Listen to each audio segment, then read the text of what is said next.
All right.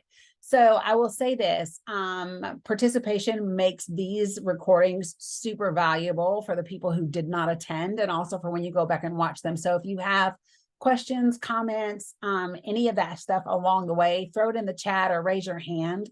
It really does enhance kind of this entire conversation. So do that for me. I am Danny Cook. If you aren't familiar with me at all, I started with ruralorganizing.org in January doing their exit interview project and then their top 100 rural counties for power building in 2024. And then just switched over to the ruralvote.org side to give these presentations and share with you guys how to use the data in terms of developing some strategy, getting resources, funding, all those sorts of things, and talking about how do we use the data now that we have it. So I'm going to share my screen with you guys, maybe, if it lets me. And don't you love it when Zoom gets in the way? I do not, but it does it quite frequently. Here we go. All right.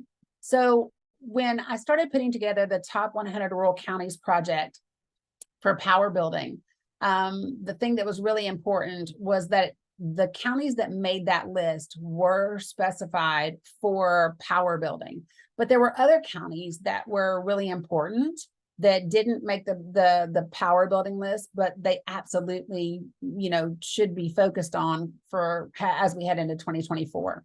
So 3 things that I want you to remember. The ones that made the power building list are specifically because of that. They had some sort of powerful element to them. But that there are others that absolutely are worth an organizing effort. And this is a short-term piece. It's just one part of a long-term strategy. And so by the end of this, I'm going to share with you guys what are the other things that we're going to be doing in addition to this and along with this so that you guys have it. All right. So 17 states made this list. You guys are Montana, so you did as well.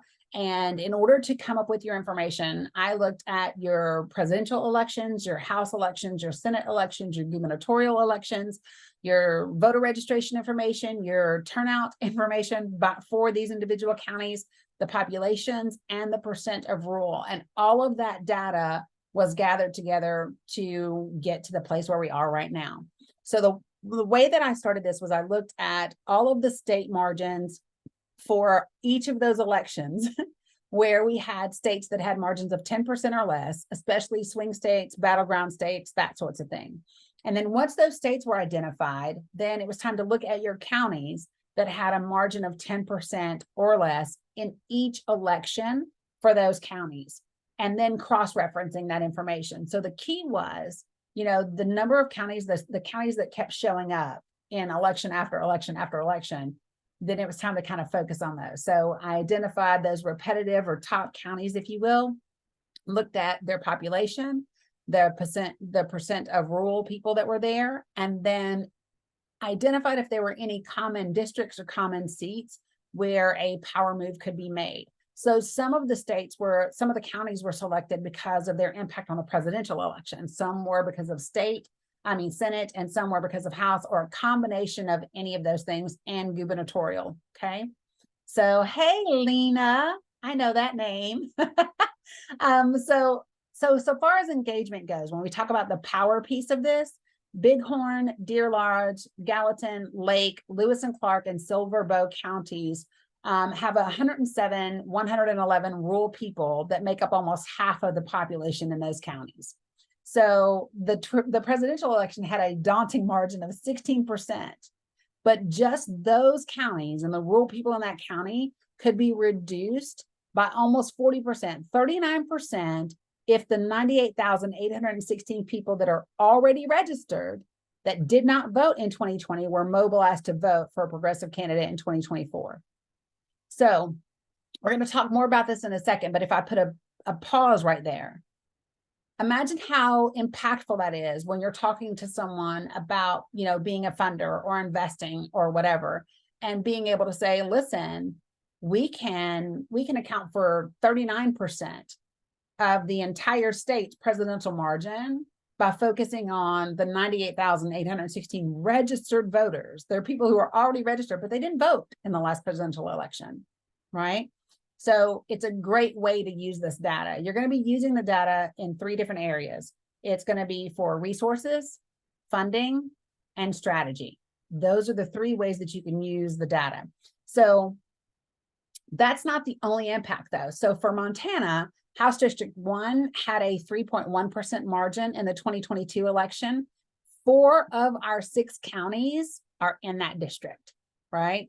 So almost 58,000 inactive voters could crush the voting difference. We only had a margin of 7,837 voters and flip that seat. So this is going to be the clean version, and I'm going to show you what this looks like. You're going to get this presentation and you're going to get the recording as well. But I'm also going to show you what I call my dirty version, which is my spreadsheet that has a lot on it, but you'll be able to see it here in just a second. So in each of these elections, you're going to see the presidential data and so forth and so on, all of the counties, the total number of votes in that election, the number of votes for Dems, Republicans, and other. And I see a chat message. So you love my spreadsheets. I love that you love them. So, and this is what I'm talking about. Look at your House data. They're all District 1 and District 2. All District 1 and District 2.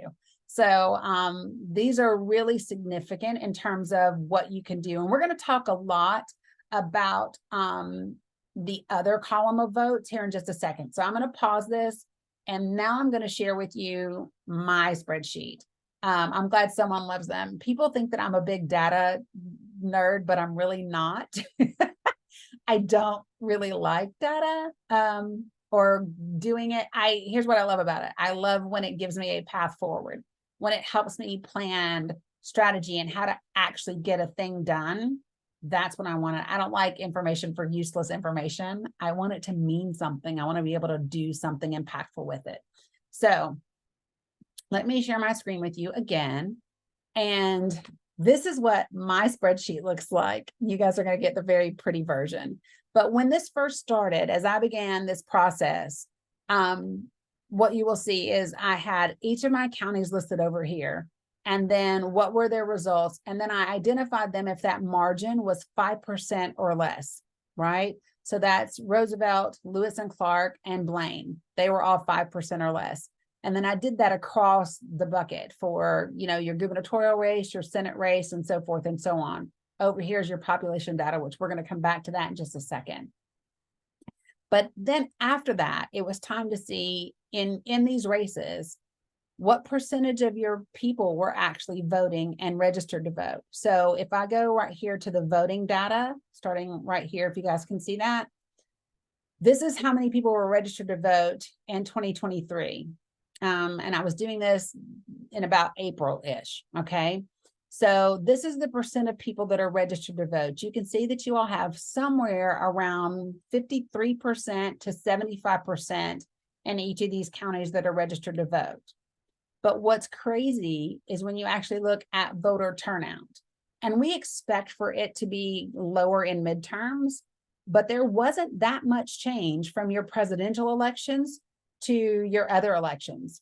So if you look, this is the percentage of your population that voted in your last presidential election, your gubernatorial election, and your Senate election. Why is this important? Because when you think of GOTV, everybody thinks of GOTV as one thing. I do not. I separate the two. And the reason why is we want to be really focused in how we use our resources. I do not want to have a huge voter registration in a place that has 75% of the people already registered to vote. Can it be part of the organizing and part of the conversations that we have? Sure.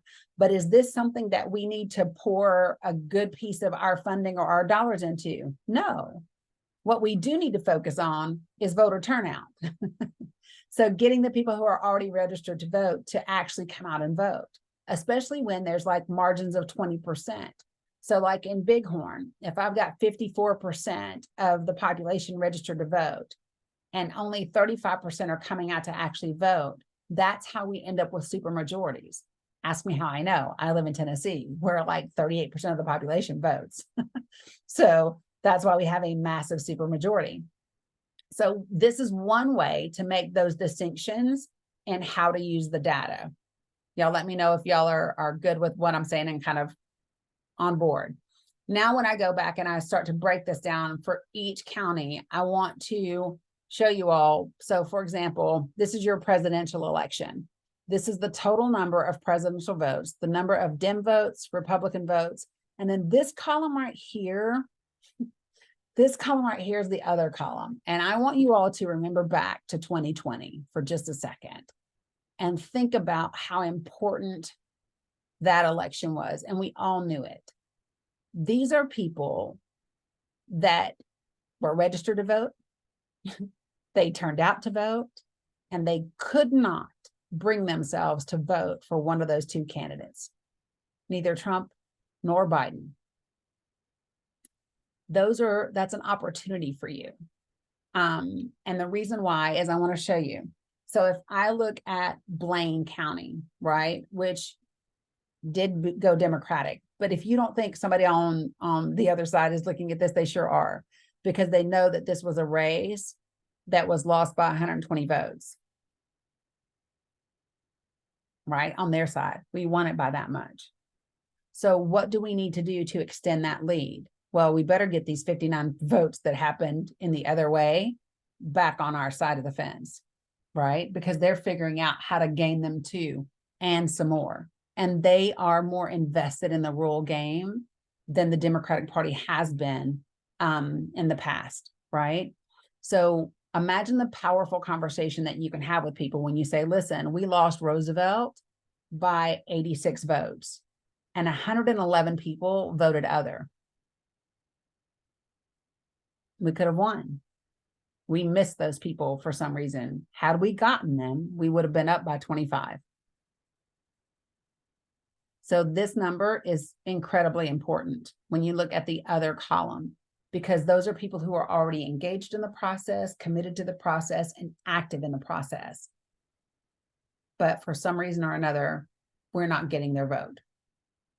So as I went down through here and kept putting together all of the data and all of the information, these were the ones that kept showing up repetitively over and over again.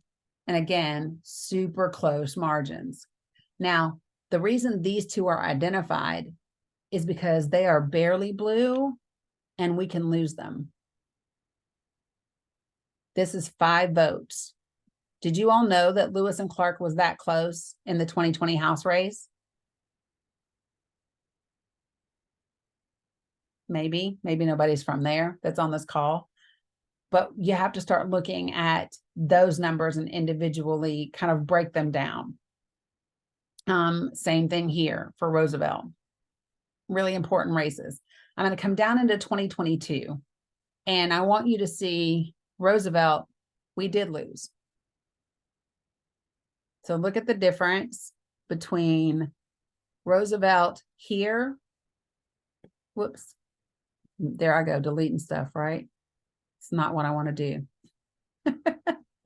All right. So Roosevelt here and Roosevelt here. In 2020, Dems won Roosevelt for the House. In 2022, Dems lost.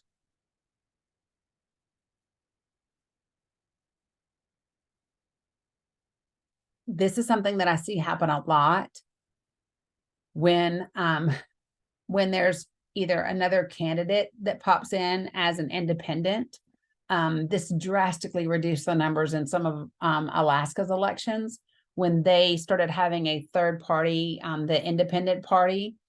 It decreased their Dem numbers by 50%. And what you can see is in Roosevelt, you lost 213 votes. So I don't know if that rings a bell for you guys or not, but you also lost registered voters, which brings me down to this data here. So you want to take a look at your voters across the board. So from 2020 to 2022 in Roosevelt, we lost 314 voters. And that definitely impacted the results of the 2022 race. What I've done for you guys is I've actually showed you your voter turnout for each of these counties from 2018 to 2020 to 2022. I don't know if you guys have ever downloaded this, but I downloaded it from your Secretary of State's website. And one of the things that I noticed, the reason why I included 2018 in this is because they were both midterms, and the voter turnout was worse in the last midterm than it was in the previous midterm in some of the counties. And so let me just highlight them for you so that you guys can see what I'm talking about. Look at the difference in the numbers. So in Bighorn in 2018, in your midterm election, 59% of the people turned out. 46% turned out last year. 73% of Blaine turned out in 2018. 47% turned out in 2022. These numbers really matter, because what we know is the more people that turn out to vote, the more progressive policies and progressive candidates tend to win. So that's the gist of the data. And I want to put a pause right there to get your feedback and comments and questions just about everything that we've kind of gone over so far. Did anything surprise you, shock you? Is it stuff you already knew? What do you guys think so far about what I'm sharing? You guys are like my fourth presentation today, so I need to wet my throat as well. Maybe you're all working and you can't contribute. If you can, I would love for you to, because it really does enhance kind of the recording that we send out to everybody. Here, Danny. I'm sorry, I'm losing my voice a little bit, but one of the things that just really stuck out to me is when you mentioned, I think you said it was in Alaska or somewhere else, that there was a third party, candidate, and that decreased Dem votes by quite a bit, quite a large margin. And it's consistent with, I'm working up here in Flathead County, and it's very consistent with a lot of the day-to-day conversations that I have with people here, which is that if there was a third party option, they would vote for it. They're unhappy with the politics of both parties, and haven't seen some of like the policy solutions I think that they would like to see for working class folks from the Democrats here. And sometimes there are, but maybe the messaging gets hidden. I've also noticed that it can be really hard for when there are successful working class policies coming from Republicans, the messaging of, it's almost like the Dems will shoot themselves in the foot on it, even if they partnered with the Republicans on it, because they don't want to be seen as collaborating and working with them, but they had a hand in it, and it was good legislation, right? And it's almost like you should take credit for that, but I know you're afraid to like align yourself in that way, but bipartisanship is really important to Montanans. And so shying away from that bipartisanship can sometimes be a problem here. 100%. So Alaska was very unique because in addition to them having a third party, it's literally called the Independent Party, that changed their numbers from 2020 to 2022. But in addition to that, they have more unaffiliated and nonpartisan registered voters, like they're actually registered that way. They have more unaffiliated and non-registered than they have Dems, Republicans, and independents combined. Crazy. So that's amazing. Yeah, right. And so what I said to them, the first thing I said to them was, you can get money from everybody. That was the first thing I said to them was, holy crap, like that's really powerful. But they tend to vote for the candidate. And so it causes people to not have to think so much about party and focus more on people, which is exactly kind of what you're talking about.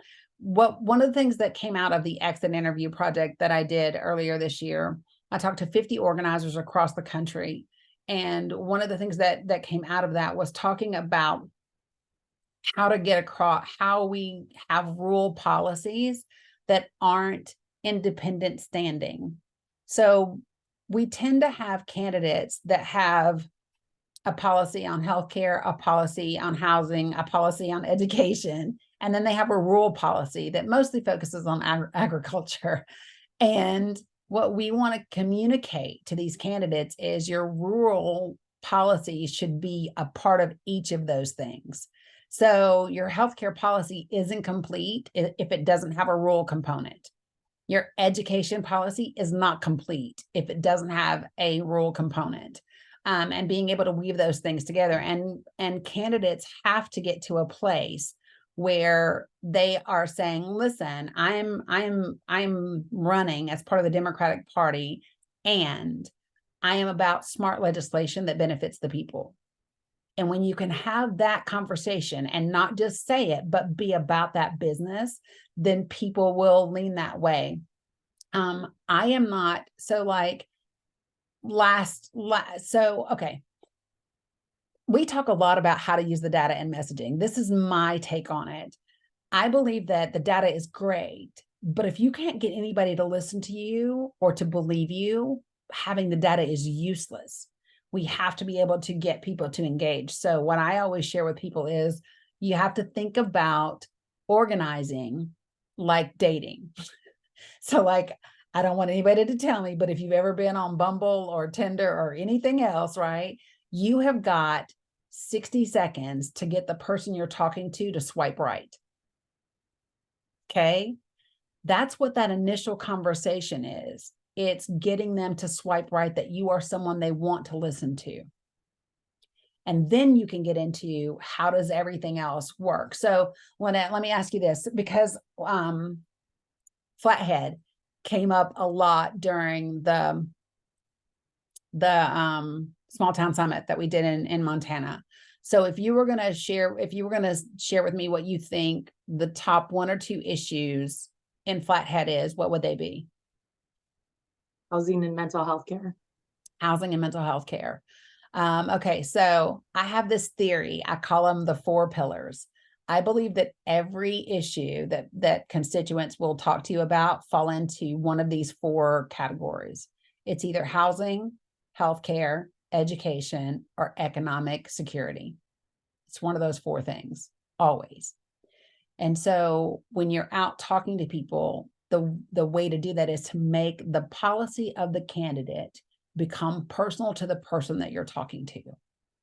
So for me, if I were coming into your area to talk, first of all, we have to recognize that rural people are just like inner city folks. They don't trust outsiders and they can smell BS a mile away, right? So that means I have to have a real conversation. So if I'm talking to someone and they say to me, like you just did, housing and mental health care are super important to you, you think they're the first 2 issues. My response to you is going to be, I completely agree. I mean, I'm a service-connected disabled veteran, right? I've got PTSD. I'm super grateful for my therapist that I have and that I see on a regular basis. And I don't know what it's like here, but I know in a lot of Black communities, it has taken us a long time to even see the value of mental health care. And so the lack of it has not ever been something that we've been engaged in. And but yet we all know that we have housing issues. We see housing costs going up. We see, rental assistance being denied, and none of it is working for us.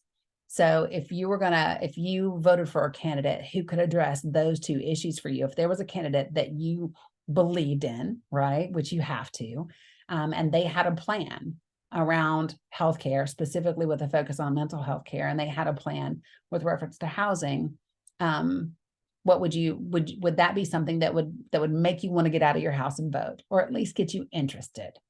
And now I've got a conversation brewing. And the thing that I've done is I've done 2 things. I've acknowledged their concerns. I've shared a personal story that establishes connection between the 2 of us. And now we're having a real conversation about what's important to you and what will make you go vote. Because the reality is this, folks, you can have great policy, but if you do not have the buy-in of the people that you're talking to, they are not coming out of their house to vote. And you can see that by your voter participation numbers. Does that make sense? Yes, no, maybe. I know some of y'all are like just in the comments. That's cool too. Yeah, deep canvassing. So Lena, I'm a big believer in it, as you probably know, because you've been on several of my calls. I just think that that's the only way that we win. I believe that we have lost the emotion that gets people out to vote. And until we tap into that, we can't use the data effectively. So the Republican Party has tapped into two emotions really good. Do you know what they are? Fear and anger. Yes, yes, yes, yes, Jasmine. Yeah, Lena. Jasmine, you got something? My experience in Great Falls has been that in like 2 cycles ago, there were plenty of voters who would vote for the candidate, not for the party. Mm-hmm. And now that has changed because I think one reason it's changed is that people's access to news has been so constricted. One thing to know about Great Falls is we no longer have a local news source. Our newspaper does not print local news. So there's no way for candidates to publish anything in the paper. You know, voters used to say, "Oh, well, I'll read about you in the paper when you knock on their door," but that no longer happens. And in rural Montana, Cascade County is pretty rural, um, but farther in more rural areas, the news desert is even stronger. Okay. And what you were saying about you can have the best policy on earth, but if they don't like you, they're not going to vote for you. And the same goes for when people don't have access to actual information, then that's when they resort to voting for the party. And of course, the Republicans have created a very strong brand that has sold a lot of loyalty. Yes. So I'm curious about how to improve the news dissemination in a way that will reach voters besides just having the candidate on the doors saying this, that, and the other. Yeah, I hear you. So when I got back here, so where I'm at is in Northeast Tennessee, Southwest Virginia, and I came back back in February when my mom got sick, and I went to check the mail, and the very first thing that I saw was this little like newspaper thing called the Epic Times. I don't know if you guys have that where you are, but it's a very conservative, right-leaning little, and I mean, think of it like a penny saver or whatever, but it's like a little bitty newspaper thing that we didn't ask for, that just was being delivered to every address here, right? And my mom was like, "What's an Epic Times?" And I was like, "It's some right-wing like madness." So again, when we talk about resources and strategy, and when I look at the counties that are on this list, you guys have, let me see, 1, 2, 3, 4, 5. You guys have like 11 counties on this list, right? So the way that I would be positioning that, you have 11 counties that have a total of over 95,000 registered voters, right? Yeah. I am lying. I think my math is like, you know how Excel does its own little computer things? I bet you this doesn't have all of my counties on it. Ha, I knew it did not. I was not lying. It cut off 5 rows. Sorry, y'all.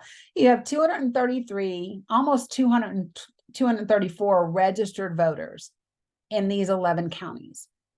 So yeah, the math was not mathing, girl. I was like, Excel has not been my friend right now. But so imagine being able to go to not necessarily a party, but an independent organization, because a lot of the philanthropic organizations can align with a party or a particular candidate. But imagine being able to go to a party, an organization, and say, listen, I have 11 counties that have 233 registered voters. And we no longer have a local paper.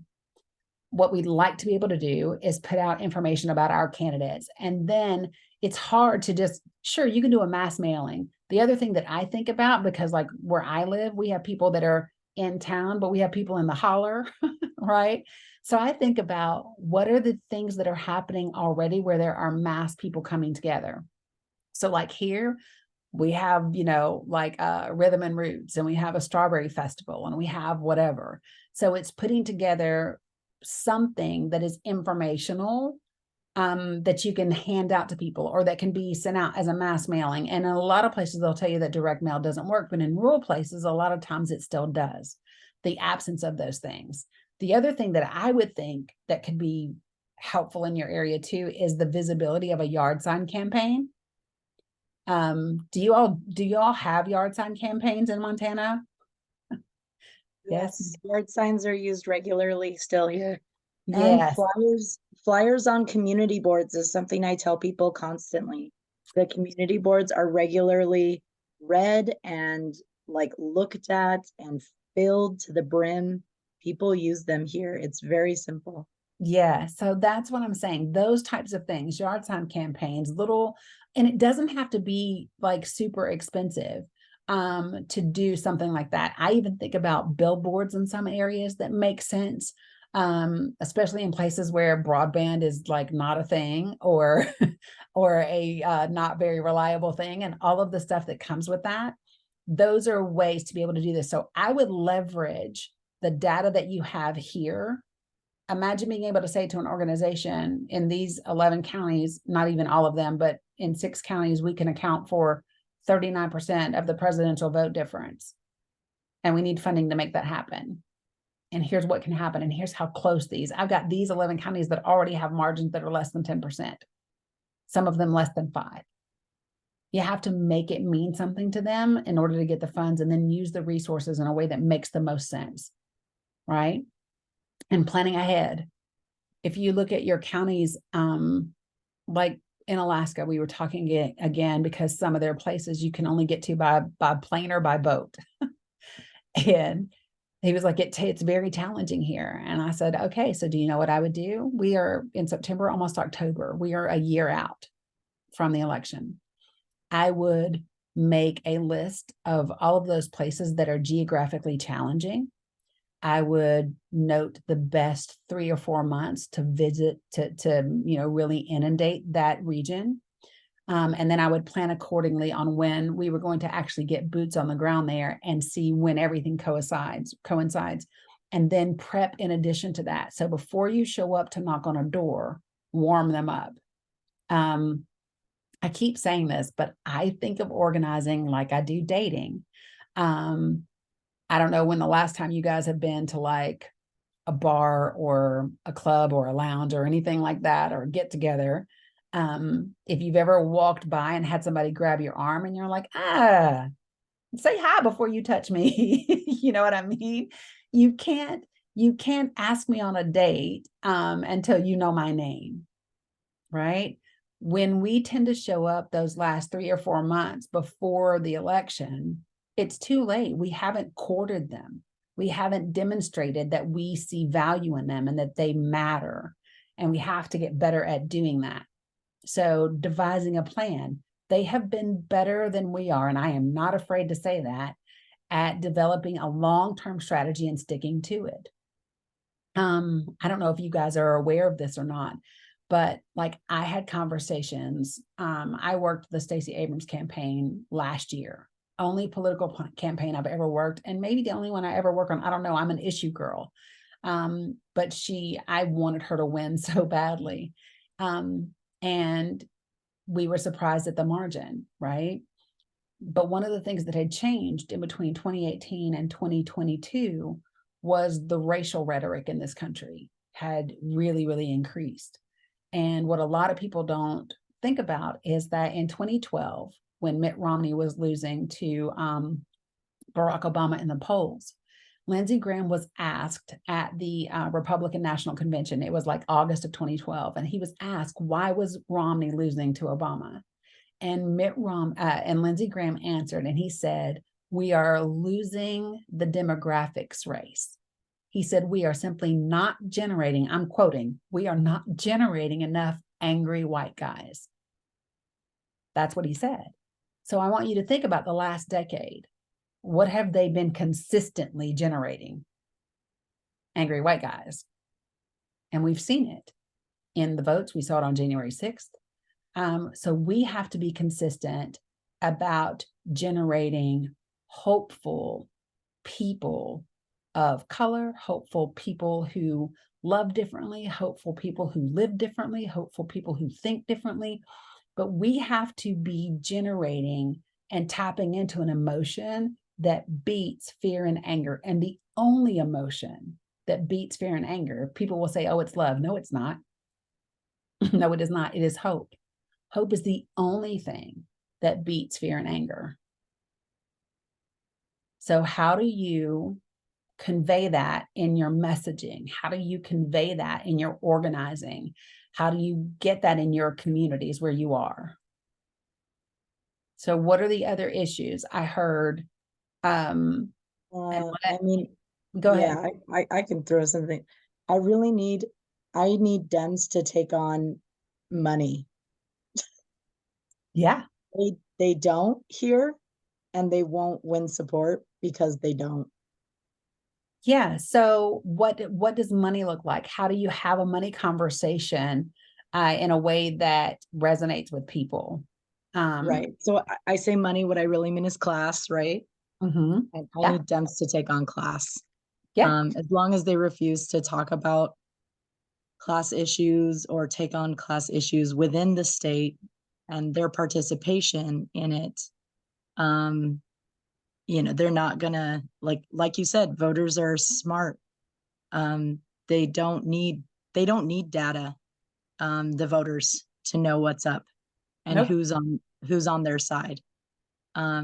They can tell. And so, we have up in the Flathead, we have a community of like Whitefish, right, which votes blue, but is liberal, or sorry, it votes blue, but it's incredibly wealthy and exclusive and less diverse, both racially and in any other demographic, than all of the surrounding communities. So what it says in Flathead County is like, just because folks are Democrat or liberal doesn't mean that they're inclusive and fight for the people. Mm-hmm. And that message is really loud and clear here. So if working class folks, or if that, that big group of people, right, that we're talking about, who are voters but not voting, are going to be motivated to Mm-hmm. vote, they have to have something to motivate them. They have to have some hope. And right now, especially young folks, aren't getting it from that leadership. Yeah. So immediately when you said that, in your community, those group of people, they have the privilege of being able to vote Dem because they already have the money. They already have the freedom to kind of do that, right? And it doesn't matter for them. There are other people that so like I'll tell you this. We've seen in some of the areas more Hispanic voters that are voting Republican. And it's because it's a money conversation. It's a money conversation. So Dems have to be smart about the way that we talk about money. And like I'll share with you how I do it for Medicaid expansion. Has Montana expanded Medicaid? Tennessee and Georgia haven't. I know a bunch of people have lost their Medicaid coverage Okay. in the last few months, so I'm gonna say, but that might be different from expanding Medicaid. I just know that there was a re-registration process, and a lot of people lost coverage in that process. Maybe somebody else knows more about it. Montana did expand Medicaid, but our Medicaid extension is up for renewal in the next legislative session. We have to reevaluate it every 10 years, and it's coming up so it's going to be a big fight in this next legislative session. Yeah, 100%. So what I'm seeing is that you guys got a Medicaid expansion waiver in late 2015. So you guys had it in January of 2016. A lot of people got it during COVID that normally wouldn't get it. Like I'm seeing all kinds of stuff, changes coming to Montana Medicaid. This is from November of 2022. Okay. I would have to dig a little bit deeper. Yeah, you guys are unique.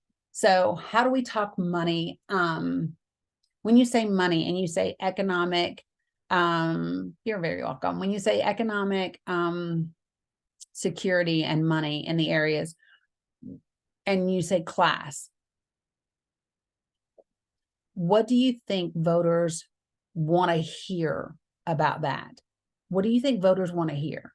Do you mean that they want to hear a Democratic candidate acknowledge that it's there, that it exists, or their plan to provide a little bit more equity where class is concerned? What do you think they want to hear?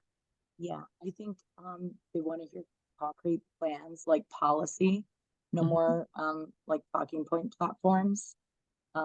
Lena brings up a good point. Actual candidates from the working class. All of our 100%. candidates from Dems are coming from really privileged backgrounds that Mhm. is really just not helping their case. Yeah. So people who are actually impacted by the issues, because then people feel like they can trust them. They don't Mhm. trust people who are not coming from the same Yeah. backgrounds as them, which is Yeah. reasonable. That's anybody, right? I mean, But socioeconomically disadvantaged people mhm, don't trust rich people no, for nor good should they. reason. I For mean, good yeah, reason. But I mean, I know that that's like, but historically speaking, so for me, one of the things that I think that we have to do, I'm going to address it two ways. The candidates that are coming from privileged backgrounds, if I were talking to them about strategies, because people can't help where they come from. So maybe it's a really good candidate who comes from a privileged background, but they're not being received well in those areas. The first thing that would be out of my mouth, it's what we call addressing the elephant in the room. And sometimes I'm gonna give you what I call a baby negative. But the first thing that I would say is, listen, I'm coming to Flathead and I have no idea what it is like to be you. I'm extremely, lucky that I come from the background that I do. So what I need to do is learn Love from that. you. I Can you? love that. Yeah, because that means you're lowering yourself and acknowledging the disparity. And then you say, can you share with me what it is like?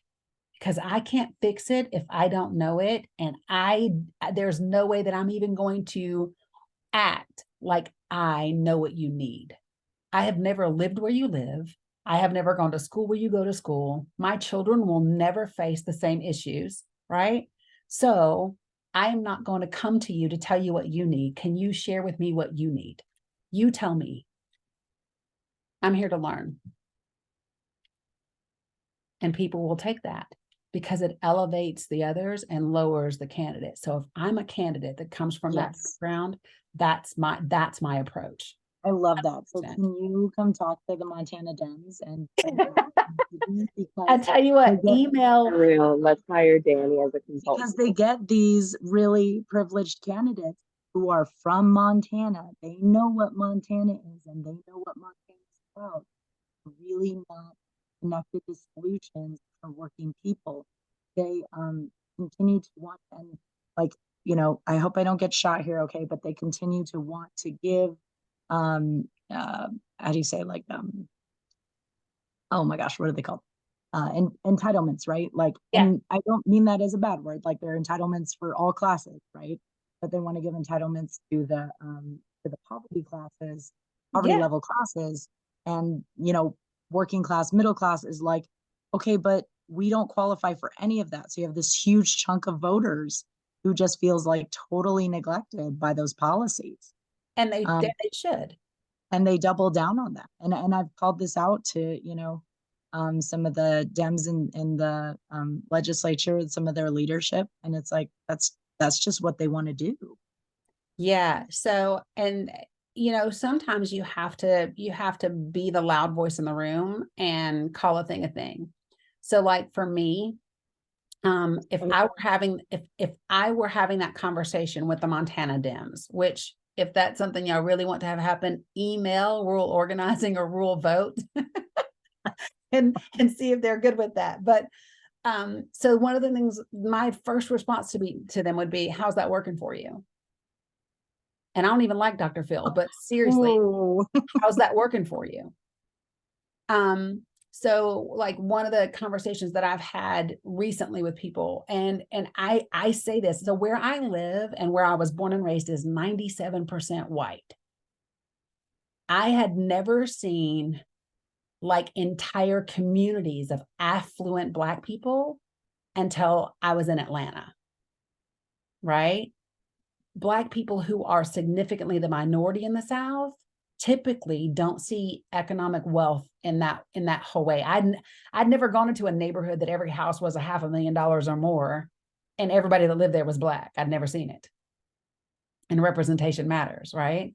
So, when I talk to people here sometimes about who they're voting for and whatever, I'm very clear about you are still struggling, and the people that you voted for are telling you how much of a Christian they are, how much, because they went to high school with you or because y'all went cow tipping together. But guess what? That joker is not getting the same healthcare you're getting. They're not living the way you live. And so one of the quotes that I've shared with people that it's hard for people to hear sometimes, but it's true. It's a quote by LBJ. No matter how you feel about him as a president, he was coming through Nashville, Tennessee. And there were all of these like people on the sidelines with all these racial signs and things. And his aide was like, I just don't understand it. And LBJ said, and I'm paraphrasing here, but he said, well, I know where it comes from. He said, if you convince the lowest white man that he's better than the best colored man, he won't notice you're picking his pocket. He said, hell, he said, give him somebody to look down on and he'll empty his pockets for you. And that's what we see happening in a lot of socioeconomically disadvantaged white communities, right? And what I share with people is I am in no way, shape, or form saying you are responsible for what happened 50 years ago, 20 years ago, or 100 years ago. What I am saying to you is that, right, I am saying to you that you are responsible for how we live the next 20 years, the next 50 years, the next 100 years. Yes, so Lynette, I came out there in 2016 to Standing Rock. And I think I shared this. I don't even know. I may have shared, Lena, you may have heard me talk about it, but it was probably the most transformative things that has ever happened in my life. Because when I got there, I went up Flag Road. And when I got there, the Native woman at the gate where we had security, she asked me, she said, are you coming for the first time or are you returning? And I said, no, this is my first time. And she looked me dead in my face and she said, welcome home, sister. And the time that I spent and the things like, it's just, to me, I think, I have always said this, we as a country will never be okay until we do right, first by Native Americans and second by Black people. Never. Because you reap what you sow, karma is real. And we as a country have not acknowledged all of those things, right? And we have to start having real conversations about that without adding shame and guilt to it. But that's how we have those conversations. And so for me, I would be coming to the conversation. So let's just say the candidate is privileged. That would be what I would say to the people that I'm canvassing. I get it. I didn't trust him either. I didn't trust her either, but I've been around him and this is what I can say. And if you listen, you know what I mean? Address the elephant in the room and say it up front. If I were saying, listen, here's the negative. The negative is this person has a privileged background, right? But what does that mean? That means they're not assuming, they already know what you need and they are here to learn. So I just took something that should be a negative and turned it into a positive. It's what we call a baby negative. How is it good for you? Even if you have an outsider that comes there, how can you make that good? You know what I told people when I came in? Listen, the reason I'm not owned by anybody. I don't owe the good old boy system that exists here anything. That's how you get an outsider accepted. I'm not bound by the same relationships that everybody else who's come here has been bound by. I'm only here for you. Right? So what I want you to take away from this is the data is there for you to use for strategy, for resources, and for funding. And I'm actually putting a toolkit together that will give you like example pitches of how to use the data to get those three things or to develop those three things. It will also include counties that lack progressive or democratic leadership. And then it will also include your counties, if you have any, that have hospitals that are at risk of closure. Because again, 4 pillars, healthcare is a huge one. And so we want to talk about those things. If I were you, like, it's funny because when I did this, I know a little bit about Montana and I have some friends that are native. And so like, I have a friend who was trafficked and got out, right? But not everybody knows about those things. And so my mom is white, in case y'all don't know. My dad was Black. And so my mom, I had her sit down and we watched Murder in Bighorn just last night. She had no idea about the missing and murdered Indigenous women. And I've caught in hell when I talk about it to some people around here. And when I talk about them, you know, about missing white woman syndrome and how that shows up in our media and all that sort of things. But those are, anybody who comes there and wants to talk to Native people, you better be getting your privileged folk to understand what you face.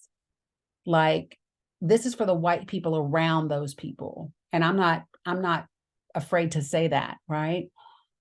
The white people that are around your privileged candidates need to be expressing to them and educating them. It is not Native people's responsibility to teach you about their injustices that they deal with. That is not their job. That is your job. If you are a privileged candidate and you want their vote, it is your job to find out what they face and develop policies that impact their livelihood 100%. That was my little rant. Sorry. But I sincerely believe. Yeah, no, it's a really great, it's a great rant. I think also because policy wise, right, we have a lot of natives living off reservation in Montana in our urban centers, which, you know, I mean, urban centers, quote unquote, they're urban for Montana. And and there isn't a lot of attention to policy that impacts them, even though they are, I believe, in most of our districts, the largest voter minority group. But it's tricky because a lot of them do go back home to vote. Mhm. So their votes actually a lot of times aren't counted in the districts that they're living in. Yep. You know, I don't know how accurate that data is. This is just me speaking anecdotally, that a lot of people from reservations who live off reservation are still voting from their reservation address, their family's address. Yeah, so the voting data is wherever they are registered to vote, not where they live. So if they're casting their vote and their address is the reservation, then whatever county that is, that's where it's counting at. It's wherever their voter registration data is. That's the county where it's being counted, if that makes sense. Pulled it from the Secretary of State for you guys. I have Pennsylvania at 3:00. So I want to wrap this up. Let me share a couple things with you guys. You'll get this recording, you're going to get the PDF, all of those different types of things. And then we're going to continue to develop this and talk about ways to use the data and strategy. Montana is on our list. We have Ohio, Montana, Wisconsin, Arizona, Pennsylvania, Michigan, North Carolina, and Georgia. You all are our focus for heading into 2024 and throughout all of next year. So we want to walk alongside you as you develop your strategies on how to make all of these things come to fruition and get you the right candidates, or educate the candidates that you do have, get you funding and resources and strategies that are going to work. So hopefully this is helpful. The last Thursday of every month at 2:00, I have rural organizers from all over the country that come together. I would love to see every single one of you on that call, and invite your friends as well. So that's a week from today at 2 p.m. Eastern Standard Time. Okay, that's all I got.